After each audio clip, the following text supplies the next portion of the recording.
It's been exactly 2 months since the massacre in Christchurch in New Zealand, an attack that brought us face to face with the dangers of online extremism. And now the government of New Zealand is working to curb it.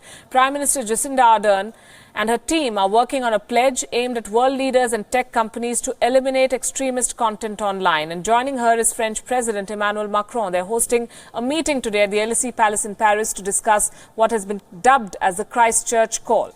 It is a non-binding set of agreements. Every government and tech company present at the summit will sign it.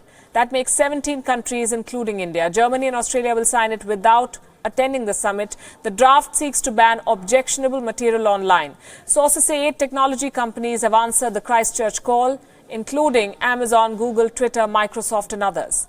A big moment for Jacinda Ardern, certainly. Mr. Macron makes a natural ally. He's been clear that he's fed up with Facebook's failure to act on online extremism. His government is pushing ahead with reforms to make the company more accountable. But Facebook does have a history of actively resisting government intervention in its practices. In fact, founder and CEO Mark Zuckerberg has chosen to skip the Christchurch call meeting. He will be represented by another company executive. But just before this meeting came Facebook's announcement that it is tightening the rules in allowing the usage of live streaming, the live streaming service, so that the Facebook live streaming facility is not misused to broadcast graphic, violent content.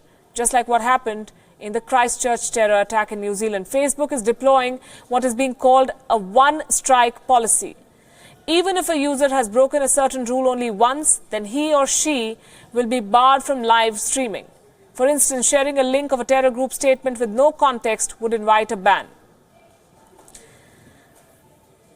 And this is something that many have commented on. Facebook has admitted that new technological innovations would be needed to combat such challenges that the world faces, and they will collectively work with governments across the world to deal with this. Joining us from Paris is Wion correspondent Elena Casas-Montanez.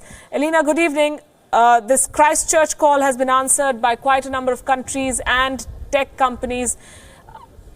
Are these regulations going to be binding? How positive are the participants that this will be enforced and will bring about real change?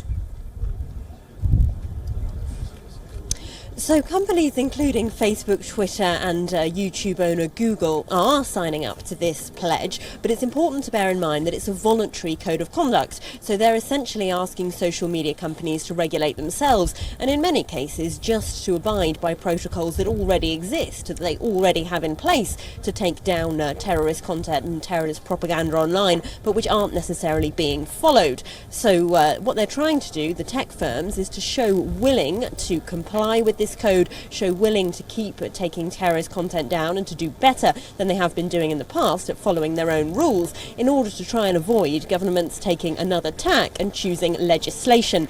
There is, both here in France and at the European level, legislation under discussion which would compel them to take down terrorist content and that would penalise them with fines that could be as much as 4% of a company's entire annual turnover if they do not take it down quickly enough. So the social media firms here are really just rushing to try and convince governments that they can be trusted to police themselves before the governments decide to regulate them with laws. Right. Elena, thanks very much for bringing us that update. A joint statement is expected, voluntary, non-binding deal or draft agreement, but nonetheless, it's a start in Paris, the Christchurch call.